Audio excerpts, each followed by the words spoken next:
Bonjour à toutes et à tous quand même, merci. Aujourd'hui, effectivement, on va parler un peu architecture, Arch Uninet. Mais encore, j'aimerais savoir qui vous êtes.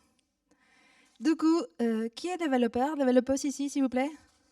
Ouais, on est entre nous. Est-ce qu'il y a des gens qui font QA testeur? Ouais, bah tous nos tests? Peut-être, je sais pas. J'espère que non. Des PO, des chefs de projet? Oh, je ne creusais pas, merci. Est-ce qu'il y a des étudiants? Trop forte. N'oubliez pas, allez demander de LinkedIn, réseauter. Est-ce qu'il y a des personnes en reconversion? Oh, trop forte, pareil, LinkedIn, réseauter. Pardon, je parle beaucoup. J'ai loupé personne? Non? Génial. Merci de vous avoir prêté au jeu. Je vais faire pareil. Je m'appelle Ariana, je suis développeuse, full stack. En vérité, j'ai fait de l'Angular en front. Je déteste le CSS. Et j'adore les bacs. .NET. Forever. Je suis consultante à Neosoft Paris. Et j'adore les communautés aussi. Donc, Ladies of Code Paris et Duchesse. Vous l'avez compris. Et les conférences. En particulier un qui s'appelle Socrates. Parce que c'est communautaire. Ça se tient. De quoi on va parler aujourd'hui? On va parler d'architecture, évidemment. Oignon. Pourquoi? Pourquoi pas? Parce que je l'aime bien et j'ai travaillé dessus. Ensuite, on va voir pourquoi cette architecture devient de la soupe. Et on va voir quelques outils, un en particulier, du code, pour garder l'architecture tout au long d'un projet. Vous voyez un QR code ici. Vous pouvez le scanner. Je ne vais pas vous saquer. On a vu les risques de scanner des codes, mais non, vous pouvez. Vous allez récupérer là les slides, les codes qu'on aura, et aussi les QR codes pour le feedback. Êtes-vous prêts? Ok, merci beaucoup. Architecture oignon. En fait, quand je vous dis architecture, je parle de rien d'autre que d'organisation. Comment on va organiser notre code? Ce type d'organisation a été proposé en 2008 par Jeffrey Palermo. Lorsqu'il publie son article, il dit qu'il n'est pas en train de révolutionner les mondes. Il prend en compte des best practices qui sont déjà en cours et ce qu'il a pu rencontrer lors de ses missions. Il dit aussi que cette pattern est assez orienté objet et que franchement, ce n'est pas à utiliser partout. Il faut l'utiliser avec parcimonie. En particulier, lorsque vous travaillez dans des projets qui ont un comportement complexe, un business riche, beaucoup de règles, ou bien dans lesquels vous savez que le projet va avoir une longue vie. J'ajouterais que ça s'adapte aussi aux projets qui sont native cloud, parce que là, vous savez avoir une forte dépendance aux mises à jour de votre cloud provider. Mais c'est quoi exactement? Si vous allez sur Internet chercher architecture oignon, vous allez retrouver une image comme ceci. Évidemment, les couleurs seront différentes, les noms sont peut-être différents, mais la base sera la même. Vous aurez 3 couches. Au centre, les corps, entourés des services, et finalement l'infrastructure. Qu'est-ce qu'on retrouve dans chacune de ces couches? Au corps, notre centre, on va encapsuler tous les métiers, tous les business. C'est vraiment comment nos objets métiers se comportent, enfin la définition de ces comportements plutôt, c'est-à-dire des classes métiers et des interfaces qui vont définir les comportements de ces objets métiers. Ils sont protégés, ils sont au centre et ils ne sont pas très communicants vers l'extérieur. Ensuite, on a les services. Nos services, c'est rien d'autre que l'implémentation de nos comportements métiers. c'est-à-dire des classes qui vont implémenter les interfaces qu'on a définies dans notre corps. Et à la fin, tout à l'extérieur, on a l'infrastructure.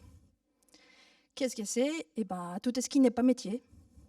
Comment une base de données, un service de log, un service de fichiers, un service broker, tout ce qui n'est pas votre métier, elle est là-dessus. Pourquoi c'est important? Non, pardon, j'oublie. Une autre caractéristique importante, c'est la façon où cette architecture communique. En fait, on va communiquer de l'extérieur à l'intérieur, c'est-à-dire que nos dépendances, notre infrastructure, va aller communiquer avec les services. Mais notre corps, lui, il va communiquer avec personne. Pourquoi c'est gêné à faire ça? Parce qu'en réalité, nos métiers vont changer à une vitesse différente de notre infrastructure. Votre client peut changer une règle métier, vous dire le coût de quelque chose sera calculé de cette façon. Et votre cloud provider va vous dire j'ai une mise à jour des bases de données et ça va se passer à des moments différents de la vie du projet. Donc, vous avez intérêt à séparer ces couches. Ça, c'est pour les concepts. Si on tente de faire un peu plus de code, vous pouvez imaginer une arborescence comme celle-ci. Évidemment, les noms ne sont pas parlants niveau métier, mais c'est exprès pour se retrouver au niveau des couches. Vous reconnaissez ici, je ne sais pas s'il y a des gens qui font du .NET, mais sinon, c'est rien d'autre qu'un éditeur Visual Studio. On retrouve bien dans notre première couche notre corps, avec des services, des projets séparés. Donc, notre domaine, on l'avait dit, notre métier, qui va définir son comportement dans les services abstraction. Et ces services ne vont pas communiquer directement. Ils vont utiliser des contrats, un vrai des DTO, des classes allégées, pour communiquer avec les services. Ces services vont implémenter les interfaces que j'ai définies dans mon corps. Et finalement, on va dire qu'ici, j'ai un projet dans lequel je souhaite persister et présenter. C'est quoi ça? J'ai vu une base de données, imaginons, et une web API pour exposer mon comportement. Vous voyez, on reste très dans la... On ne parle pas ni base de données, on ne parle pas log, on dit persistance, présentation. Ça, c'est intéressant. Alors, c'est très bien. L'architecture, vous l'avez compris, on sépare. J'ai eu à voir cette architecture, à l'implémenter de zéro, et puis à rejoindre une équipe qui l'avait déjà en cours. C'est pas simple à maintenir dans le temps. Quand vous démarrez, quand vous êtes débutant, c'est assez dur de vous retrouver, de savoir où vous mettez vos codes. C'est vraiment, il faut s'y habituer, il faut l'apprendre, il faut le savoir. Il y a une charge cognitive importante à changer d'une architecture à une autre. Ça, c'est clair.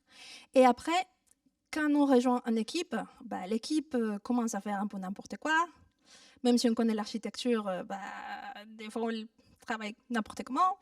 Et les résultats, l'architecture se perd. Quelle solution on peut trouver à ça? Moi, j'ai vu quelques-uns, ici 4. La première, la plus sympa, allez demander aux collègues s'ils sont sympas. Ou à votre architecte. À condition qu'ils les connaissent. Des fois, on est tous nouveaux dans quelque chose. On le sait, ça arrive. L'architecte n'est pas suivant tout le temps dans les projets. Il vient, il pose l'architecture et puis il part. Qu'est-ce qu'il nous reste? La documentation. La documentation qui est toujours à jour, qu'on lit toujours et qu'on met à jour nous-mêmes quand on trouve des erreurs. C'est pas vrai. On n'aime pas lire la documentation. Normalement, elle n'est pas à jour. Franchement, lire un DAT, un document en français qui est très long, 30-40 pages, alors que vous savez, votre chef de projet qui vous dit que c'est pour hier, non, ça passe pas trop. J'ai retrouvé une documentation un peu plus allégée dans mon équipe actuelle. Donc, c'est une documentation faite par des devs, pour les devs, mais encore, pas tout le monde la lit. Il y a une troisième approche que je n'ai pas encore eu en mission, mais quelqu'un m'a parlé des ADR. Donc, c'est Architectural Decision Record, donc des annales de décisions d'architecture. L'idée, c'est de faire des PR sur vos documents d'architecture. Attention, quand document, j'ai dit allégé, document à la développeur. Je veux pourquoi j'ai pris cette décision d'architecture, les contextes dans lesquels je l'ai pris, quels sont les bons côtés et quels sont les mauvais côtés. Un PR à côté de mon code. Je n'ai pas besoin de sortir de mon idée pour l'avoir. L'idée, c'est de nous faciliter la vie. Mais encore, c'est de la lecture. Qui préfère lire du français à lire du code ici? Ah oui, il y a quand même. Ah, c'est bien. C'est bien, il faut qu'on... Ouais, bon. Est-ce que vous êtes dev? Ah, cool. Bah, pas moi, désolé. Bon, pour les gens qui n'aiment pas, et je trouve que c'est quand même une bonne pratique, il y a les tests. Et oui, on peut faire des tests sur notre architecture. Comment? À l'aide de cet outil, par exemple. Arch Uninet, c'est une librairie. Elle est open source. Et ce qui est cool, parce que je ne sais pas si vous savez travailler avec des équipes open source et des équipes éditeurs, mais la communication n'est pas la même. Enfin bref. Ça vient d'un fork de Java. Ça m'attriste beaucoup, puisque je n'aime pas les Java. Je rigole. Et qu'est-ce qu'on peut faire avec? On peut faire des tests automatisés sur l'architecture, mais aussi sur des règles de code. Il est un flavor NUnit ou XUnit. C'est pour les C#, donc vous l'avez compris, j'ai fait C#. Je n'irai pas dans les détails de comment il marche, mais sachez que ça marche avec de l'analyse du bytecode. Maintenant, on va voir un peu de code. D'abord, on respire et on comprend les métiers. Parce que, honnêtement, c'est comme ça qu'on va pouvoir donner de la plus-value à nos clients, que ça nous plaise ou non. Et ici, on va prendre un cas qu'on connaît tous. Pourquoi? Parce que ça va limiter les pouvoirs cognitifs dont on va avoir besoin pour comprendre le reste. Je sais que vous êtes super fort, mais quand même, croyez-moi, des fois c'est dur. Donc, imaginez-vous que vous voulez commander quelque chose à manger et qu'il soit livré chez vous. Imaginez que vous n'avez pas un compte, donc, je ne sais pas, Uber Eats, quelque chose comme ça, votre service préféré. Donc, vous allez peut-être avoir besoin de créer un compte, avoir un login. Vous voyez, vous connaissez très bien les cas métiers, donc je n'ai pas besoin de vous l'expliquer. On est bien de ce côté-là. Oh, c'est magique. Ok, est-ce que vous arrivez à voir? Pas du tout. Oh merde, ok. Je vous avoue que je ne sais pas trop comment faire mieux. Bon, je n'avais pas posé trop... Bon, l'arborescence, vous la connaissez déjà. Je vais essayer de zoomer sur les côtés... non, je ne sais pas. Je suis navrée. Si vous voulez vous rapprocher, vous pouvez. Sinon, je ne sais pas comment faire. Mais...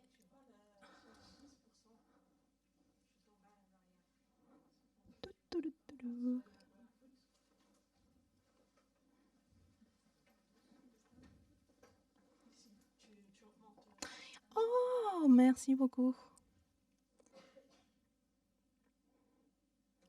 Ouais, mais c'est quel les codes? Oh, trop bien. Ok, merci. Bon, l'arborescence... Oui, mais l'arborescence, vous ne la voyez pas. Si? Bon, l'arborescence, on va dire que vous la connaissez déjà. Je ne vais pas repasser dessus. Tout en bas, vous voyez un projet qui est un projet XUnit. Un projet, vous ne le voyez peut-être pas, désolé. Un projet XUnit. Et là-dedans, j'ai ajouté les dépendances. D'abord, les dépendances de ma librairie, XUnit et XUnit en style Visual Studio. Ensuite, les deux librairies qui m'intéressent, Arch Uninet. Et évidemment, pour tester, j'ai besoin d'ajouter tous les projets de mon oignon, donc mes contrats, domaines, l'ensemble des projets. Ensuite, on est prêt pour aller faire des tests.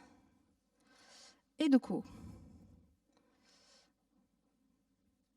si j'essaye de nettoyer un peu, on peut voir notre fichier de tests. On va d'abord intégrer nos librairies. Bon, je vous dis peut-être des bêtises, parce que vous savez lire des codes, je ne sais pas. Vous savez tous lire des codes. Ça vous va à peu près? Ok, désolé, j'avais fait. Oui, ici, ce qu'on fait, c'est qu'on déclare une classe de test. La première chose, ici, c'est qu'on va importer nos librairies de tests. Ensuite, on va indiquer à notre test que je charge l'architecture. Donc, je charge l'ensemble des couches qu'on a mentionnées tout à l'heure. Contrat, domaine, service, abstraction. On va faire ça de mode statique, puisque c'est une architecture, quand même, ça peut être lourd, donc c'est une bonne pratique de les charger au démarrage de notre test. Et ensuite, je commande à tester.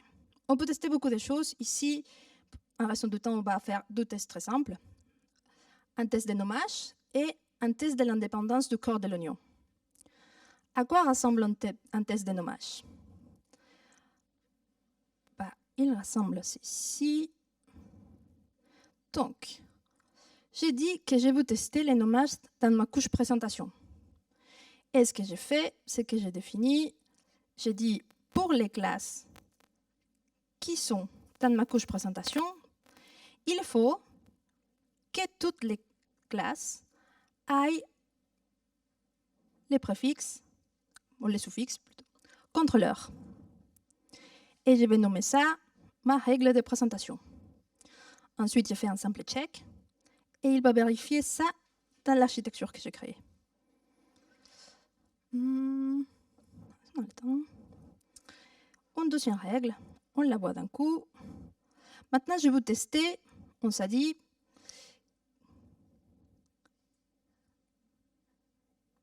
l'indépendance de la couche domaine. Donc, je fais pareil. Simplement, je dis, je veux que toutes les classes qui résident dans ma classe domaine n'aient aucune dépendance à aucune des classes qui résident dans la couche service. En plus, je souhaite qu'aucune classe qui réside dans la persistance n'aille non plus de dépendance. Je ne souhaite pas non plus de dépendance dans les classes qui résident dans la présentation. Et finalement, je ne souhaite pas de dépendance sur le projet web. Et on peut dire, enfin, on peut ajouter des messages, évidemment, pour dire des choses un peu plus claires ou plus humaines, comme parce que mon domaine est indépendant, bah, au goût. Et pareil, on peut vérifier ça sur notre architecture. Qu'est-ce qu'on a à la fin? Bah, à la fin, on a des jolis messages comme ceci sur nos tests.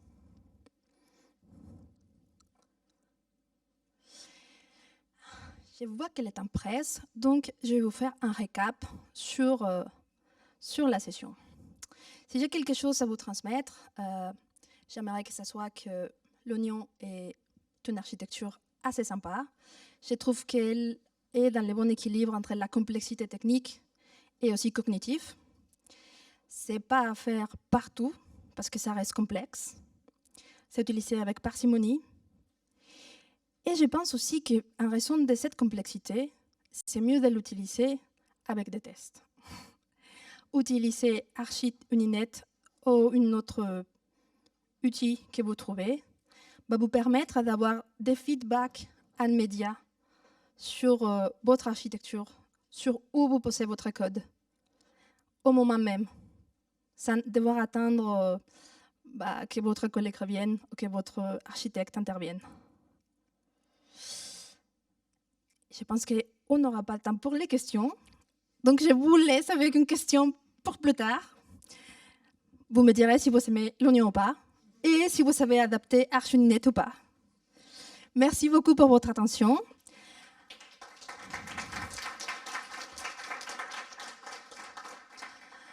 Vous savez l'ensemble des ressources, les repos, les références dans les premiers QR codes, et aussi, si vous le souhaitez, je serai ravie d'écouter votre feedback. Merci beaucoup.